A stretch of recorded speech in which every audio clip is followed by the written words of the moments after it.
in the paper that the village did about it was on the front page of the paper about their village's budget. The village administration, they have 4 full-time employees and 3 part-time employees doing what the same as we here do. The town administration office will have 3 full-time employees after January 1st. And then in the article, it said that the village of East Troy's wages were 41.1% of their budget. The town's wages are only 25% of our budget. And for benefits, including retirement, health, and life, the village's budget was 17.4% of their budget, where the town's is only 7% of our budget. Okay, questions on the 2023 proposed budget? Questions? John? Okay. Oh, I understand. Under public safety, under the police department, I understand we're budgeted for 6 officers, is that correct? Yes. And over the last several months, we've only had 3, maybe 4. Where does that extra money go that normally we'd be paying an officer to patrol our streets? Where does that money go? Well, the money, if it's not spent, is still there. We are allowed by law to do a transfer of that under. I don't think we'll see that point yet until we get to the final end of the year, where the numbers cut off. But yeah, there was light staff for a lot of years, so there is definitely gonna be, even though there was a lot of overtime, it's still gonna be under, I guess. Chief, that's about what you see too, correct? A lot of times those funds are carried over to the next year. It's not like they're spent specifically or anything. They stay in the police department's budget though, right? I didn't say anything. John said, do they stay in the police department? Why did I think where the year ends up, that's the general fund. Yep, it all goes to the general fund to carry over. Okay. John, did you, second John, do you ever handle it? No, I didn't. Okay. Questions on the 2023 proposed budget? Yes. I know you said that with fire protection and ambulance protection together, there's fewer fires but more rescue support. There's no cuts in fire protection, is there a change? No. Okay. The services are not decreased at either end. We just need to respond to far more EMS calls that we see fire. Okay, Those numbers are. whatever reallocation. Do I answer your question? Yeah. I have a question. Just tell me if I'm wrong, there's a set amount of boats that can be on the lake at one time from the launch? The public launch, when it was created 30 years ago, the DNR did a survey on the lake to come up with a number that said what would be the correct number of boats not to overrun the lake, but still provide public, proper public access. And they came up with 29 spots, 28 spots, 28 spots. So. So now there's 4 more or whatever for the other vehicles? Well, yeah, that hasn't been built yet, that's for vehicles that do not have trailers. The second person comes to go on a boat, the person has a trailer, or they have a kayak on top of their car. We're gonna build a little, we're gonna have an area where they can park in that parking lot. Cause right now, there's only 28 spots, 29 spots. 29 plus 2 on the bottom for handicap. At the end, yes, so, that's how that came up, but yeah, that's correct. Yeah, it's still gonna be able to be full, it's availability for what spots are there, but a lot of people, if someone fishes in the morning, their family comes out, you know, it's to accommodate people to be able to use the boat and to be able to. And one of the things that changed in 2017 was that if somebody needed to launch a boat but had a off-site place to park their car and their trailer, they were welcome to launch the boat and go park elsewhere. So You're still paid, You can launch one. what we can park there, that was a So change. Is there a limit to how many boats can be launched a day then? Originally, it was a 28. Right, but now? Okay, now, they said. they don't. There is They no, don't, yeah, they as don't. long as, it's a parking question, is where are those, once you get to 28, where the other people put their cars and trailers, Well, but yeah, there is no other place, really. You can't park on any of the roads now. there's no limit on the number of people that launch. Right, parking lot could be full, and a couple people from the lake city, I'm putting my boat in, and they go home. They still have to pay, but they can put the boat in and take the trailer. Or park in a private area, you know, somebody knows somebody who has a driveway and they can still get to that phone. But they can't park on Walmer's Road, Right, they can't park on Highway 20 or Correct. St. Peter's Road. St. Peter's. So then the cars still have to pay also, correct? Yeah, anybody that launches has to pay. If they don't launch but they park in those new spots, will they have to pay like a parking fee? The, You only get launched, not a parking. right, Only a launch fee, not a yeah, so it'll be a launch fee and a launch fee. a Yeah, boat, you that have a does not kayak. count a paddleboard or a kayak that can walk down to the water. Then you're not paying, You're not because you're launching, parking, well, you're throwing your kayak in. but that's not a launch, so. So kayakers get it free. so that's not- I would say we have to No, look at that. kayakers will pay as well. Yeah. If There's a they're cost. driving, you want the additional. Yeah. They only pay $8, they don't use Okay. Anybody that's launching a vessel of any kind of, and it's so small, parking and joining others will have a fee. So grandma and grandpa and the grandkids all join, that's to be determined yet, but every vehicle that's launching a vessel will pay. Okay, questions, 2023 budget? More?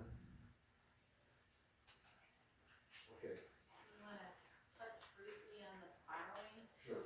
list, if anybody has any questions about what we're borrowing for?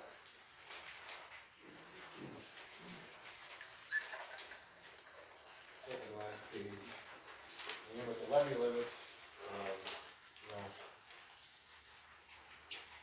what's allowed for levy increase is 0, and then based on a worksheet, and Department of Revenue and Jim, takes into account new construction and borrowing. So the effect of levy limits do is big amount. All right, so you wanna, go ahead? Badger books, 6 electronic code books, at a cost of $15,200. The retail, interim market retail is $15,000. Town hall building, the parking lot hasn't been done in over 18 years, I believe that's what I have figured out. Squad restriction and equipment, $57,200. Fire and capital rescue expenses, $4,204, rescue $17,313, DPW equipment, $5,000. New roads that are all listed there, the total is $651,600. Old roads, including, bridge inspections and the Beulah Heights, road bridge repair, $134,695. And then some grand for the boathouse parking lot. Anybody have any questions on any of those items? What exactly does the electronic code book do? Instead of having their paper poll books like we do, it's a tablet. It's never connected to the internet, it's just, it has everybody's information downloaded.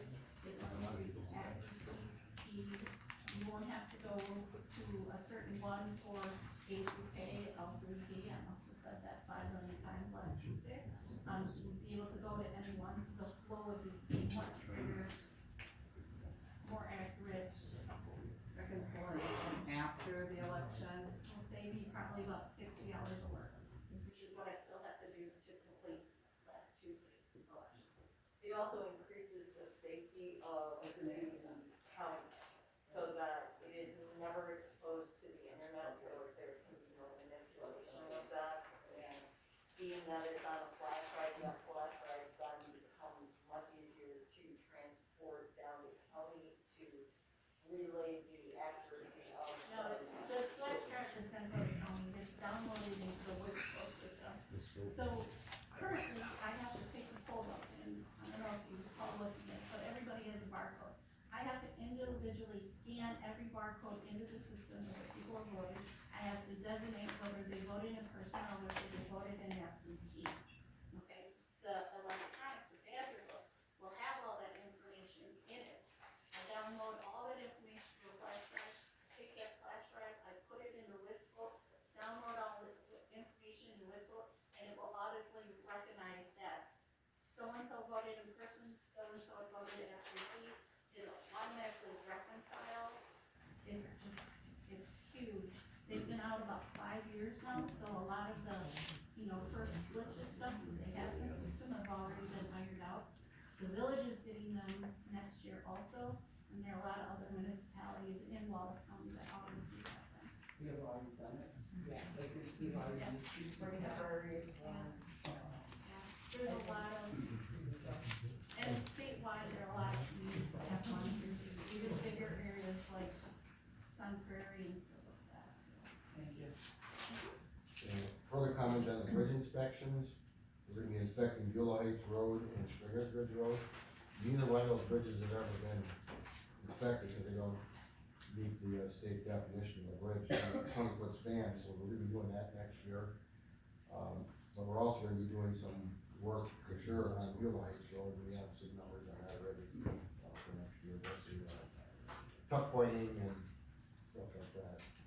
So, okay. Question. When you guys get around to replacing the bridge by the dockside, is there gonna be public input on the design or style of the bridge? And can we make it so it's bigger, so down the road we can qualify for some funds? Yeah, we've asked, Rich to give us a proposal to resubmit the grant application we put in for the BIL program, we did not get it, we were unsuccessful. There's 2 more programs that are just recently announced that are starting up, and, we're gonna submit that same package, tweak it to the new programs, whatever it is. Submit that, hopefully we can get that, because that's a pretty good sized project there. Yes, the size of the bridge, as we discussed, is that bridge in the last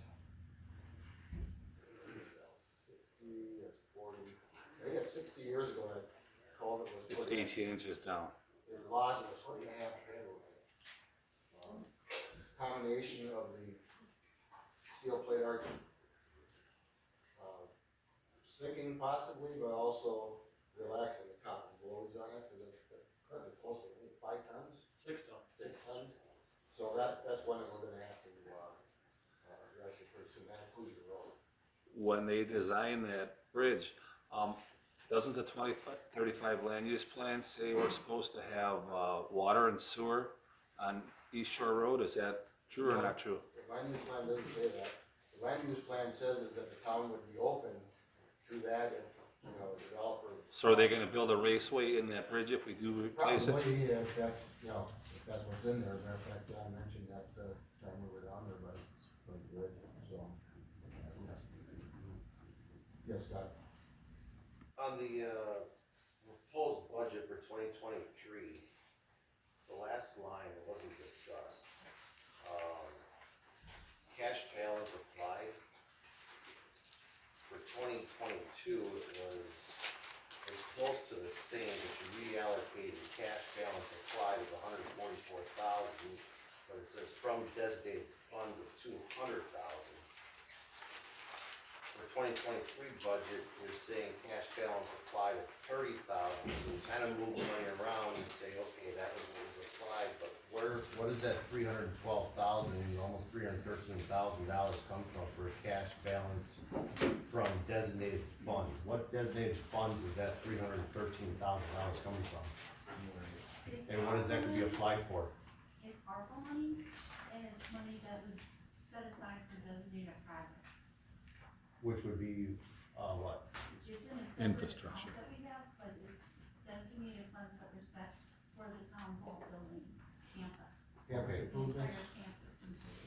which is just about done. So that's gonna be for the campus, not for the town budgets, road program, anything else that was designated, cause it just said for designated funds, but it didn't give any description of what that would be for. It's coming from money we have set aside, From the savings account. like the ARPA money. We got two, stipends from ARPA, or the funds, weren't they somewhere like 400,000 and 300,000 each? 424 total, I believe. 424 total? Yep.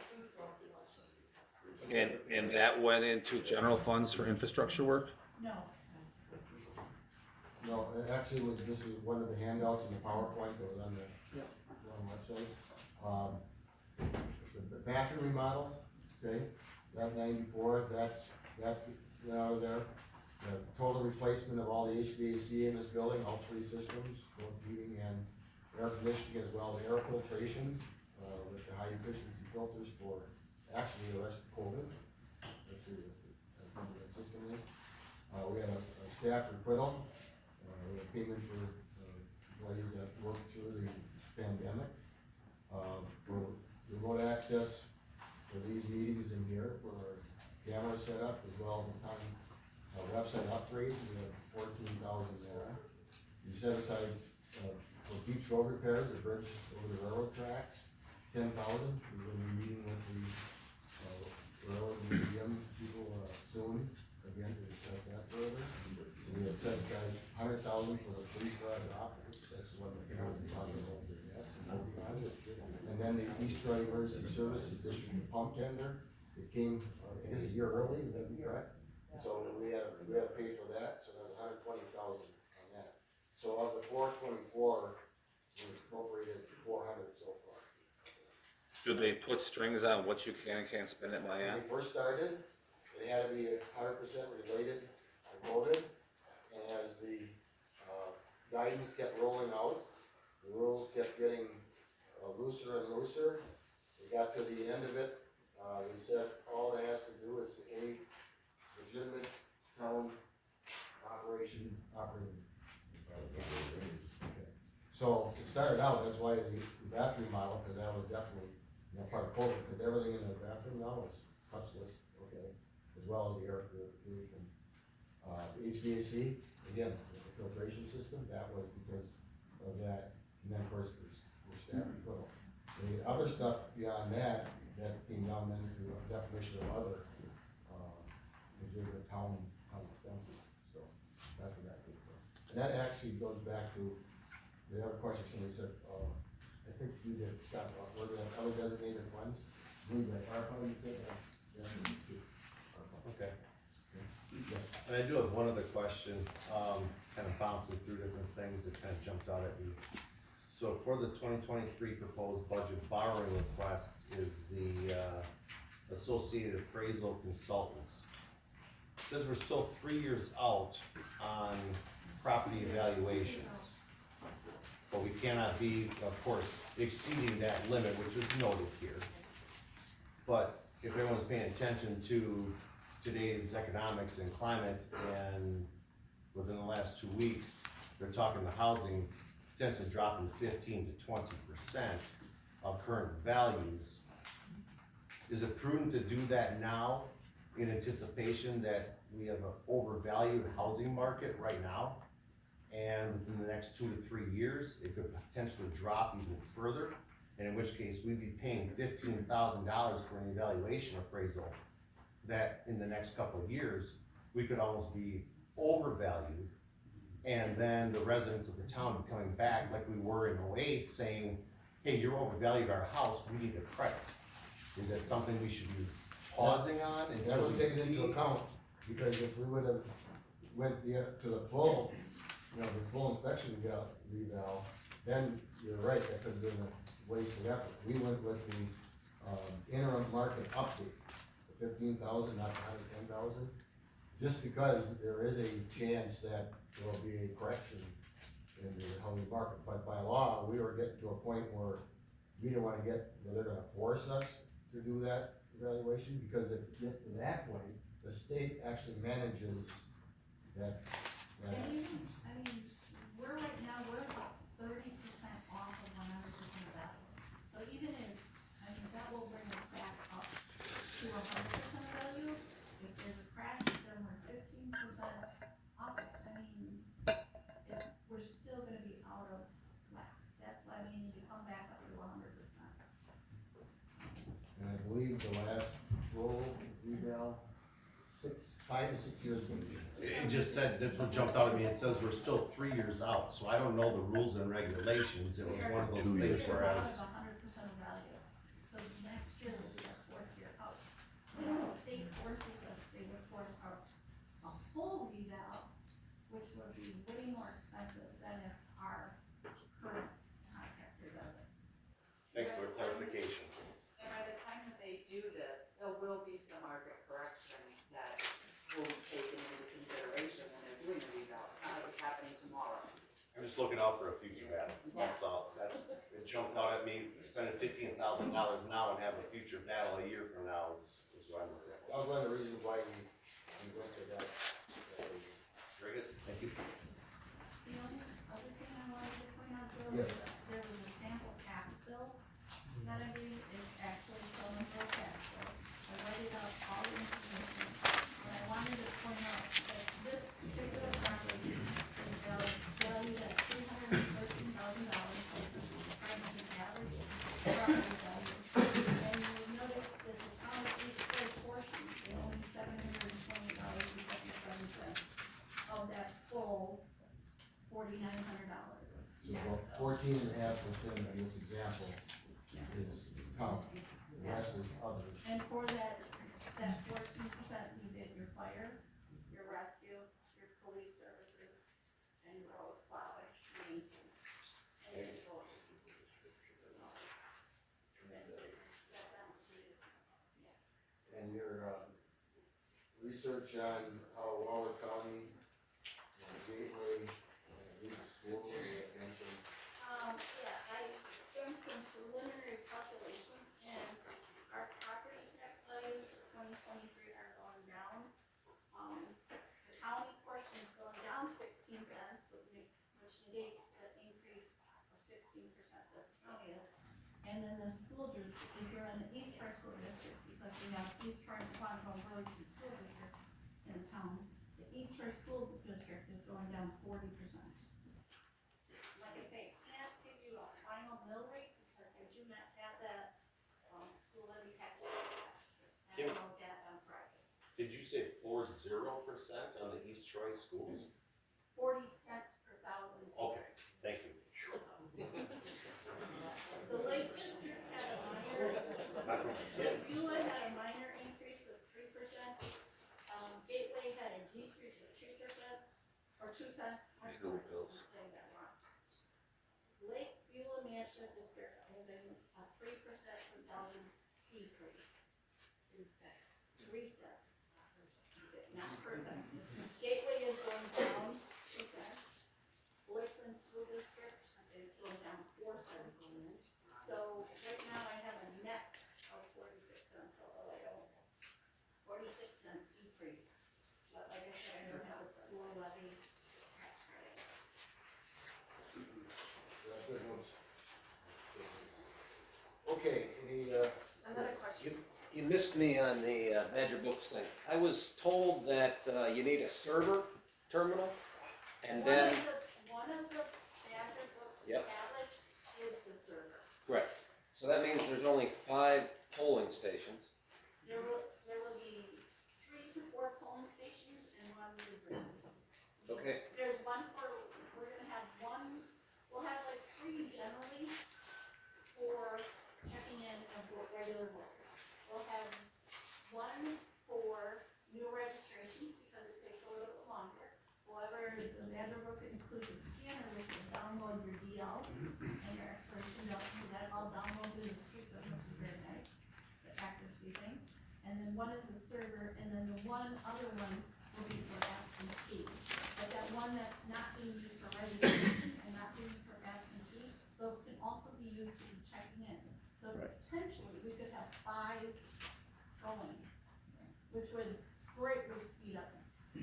I was told that the recommendation was 1 station per 500, 700 voters. 700, okay. So that's 3,500? We Voters? have 3,000 voters. Oh, I thought we had 4,500 residents. It's 4,020, I thought. We have 4,020 Oh. residents. We have, before election day, we had exactly exactly 3,000 registered voters, Wow, so, okay.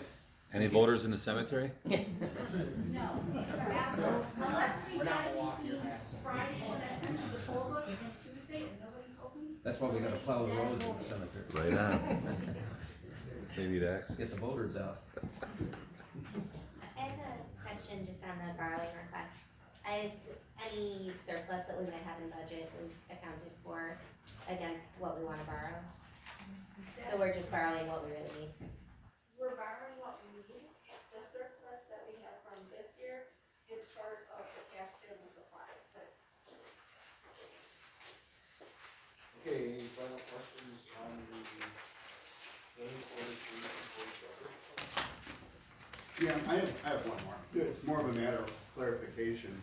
Under the public safety, so 2022, we did a lot of police outsourcing, I think, to the county.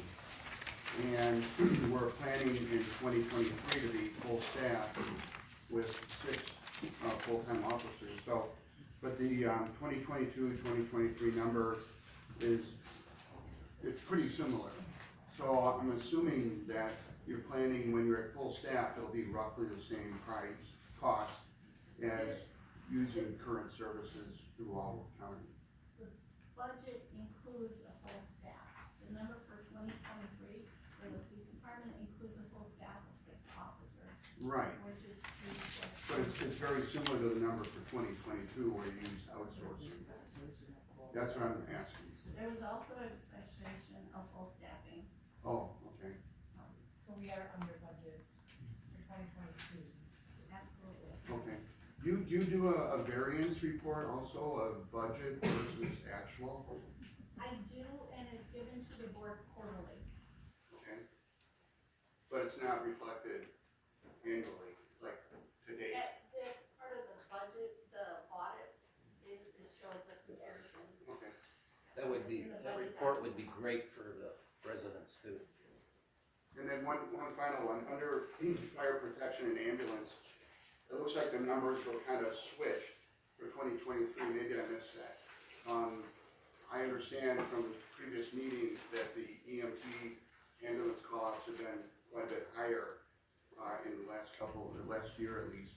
So, but why are they kind of transposed here? You know, fire versus ambulance from Because the ambulance requires us to have a full-time staff. We are running, 24 hours a day, 7 days a week. By June of next year, we are hoping to go to a paramedic on each shift. That requires additional staffing as well. Okay, so the budget for ambulance will double, and the fire, it looks like, it's almost cut in half. The services are not being cut. We do not have as many fire calls, thankfully, as we do. We have a rising number of EMS calls. The calls to date are running, we're projecting to finish December with 1,000 calls per year. A year ago, we were at 800. The year before, we were at 700. So we have jumped 300 calls in just 1 year. That is a tremendous amount of personnel. We are running almost 3 ambulances. It requires a lot more medical supplies, O2. All of those numbers are beyond what we expect.